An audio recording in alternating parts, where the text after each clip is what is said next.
Welcome to Advice from Living podcast. My name is Oo Living, and this podcast is proudly brought to you by God Center Christianity.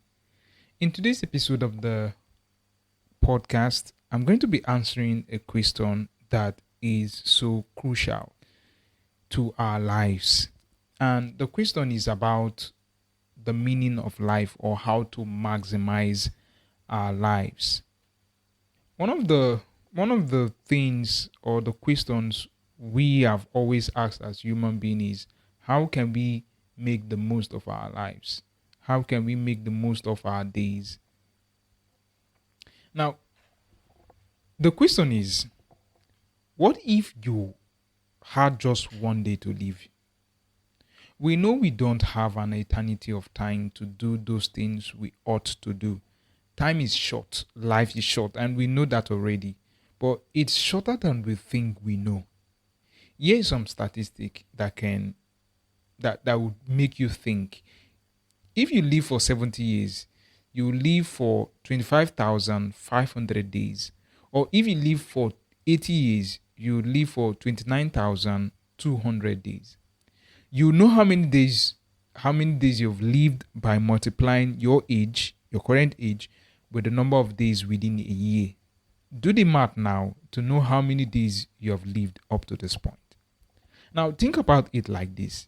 If 1,000 of your years are like one day to God, according to what the Bible says in 2 Peter chapter 3, verse 8, then a person who dies at age 80 only lives 80% of one day in God's sight. That's less than 2 hours in the 24-hour day. That's really a short life. Moses wrote that our lives are like grass that is renewed in the morning, and in the evening it fades and withers. The year of our life are 70, or even by reason of strength 80. Yet their span is but toil and trouble. They are soon gone, and we fly away. That's Psalm 90, verse 5 to 6 and 10. Then he also writes in verse 4, for 1,000 years in your sight are but as yesterday when it is past, or as a wash in the night. If we use Moses' wash in the night metaphor, our relative lives are even shorter. In Moses' day, a wash in the night was 3 hours. So if 1,000 of our years are like 3 hours to God, then an 80-year lifespan is less than 50 minutes of one day in God's sight. Now I ask, how many minutes do you think you have? You don't know. We don't know. I don't know. And no matter how many you have, they aren't many. If you're a teenager listening to this podcast, you better wise up and make your life count while the days count. If you're in your 20s, position yourself to impact the world. Take life seriously. A lot happens in this season than you realize. I can tell you because I'm in my 20s. If you're in your 30s, 40s, and beyond, then I implore you to dream bigger dreams for God. Sometimes devil suggests thoughts to me such as, don't you think you're too young to write what you're writing? Don't you think you should wait until maybe you're 30 something or even in your 40s? You're writing all these things and giving them out for free without copyright. Somebody might steal your work. This is the devil speaking to me like in my head. With all these thoughts and many like these, I say to myself, I only have now. Tomorrow does not exist, and it may never come. What if I die now and I appear before God? What will I tell him? Will I tell him I was afraid my work would be stolen? That's why I didn't share the truth he has given to me. So what? What if What if what if it is stolen by someone? The most important thing is that I did what God told me to do. After all, they can't steal Jesus from me. They can steal my work, but not heaven or happiness in God. So will I tell him that I was too young? That's why I didn't write and say things that seem beyond my age. Will I tell him that I was too young to pursue the dreams he laid in my heart for the fame of his name? So, what if I have now as my only time to live? Will I waste it or invest it? You only have now to live. So, live to the fullest in God's will for your life. These are the things I tell myself when I hear those kind of thoughts in my mind.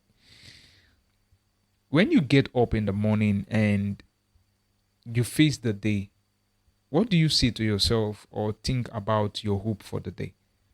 When you look from the beginning of the day to the end of the day, what do you want to happen because you lived? Ask yourself that question.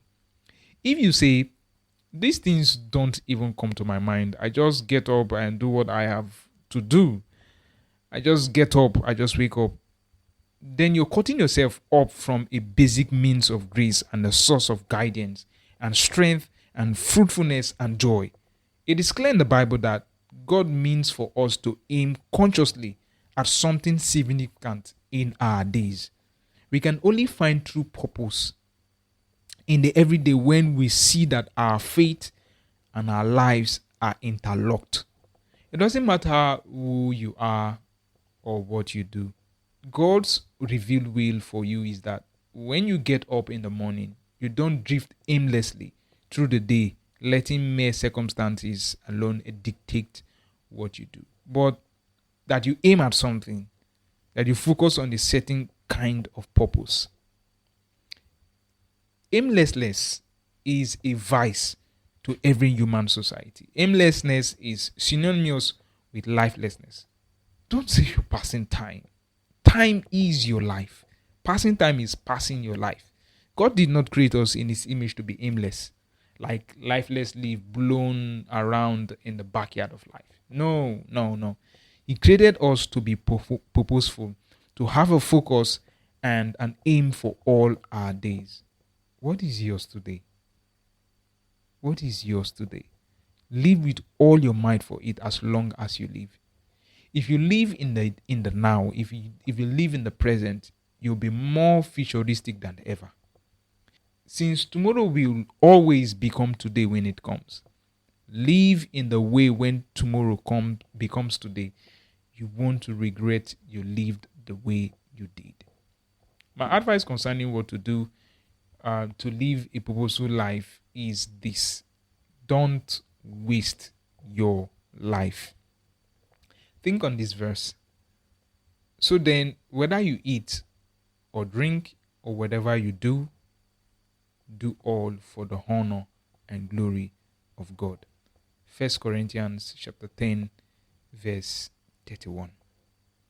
Thank you for listening to this episode. My name is OO Living. I remain your host. I'll see you in the next episode.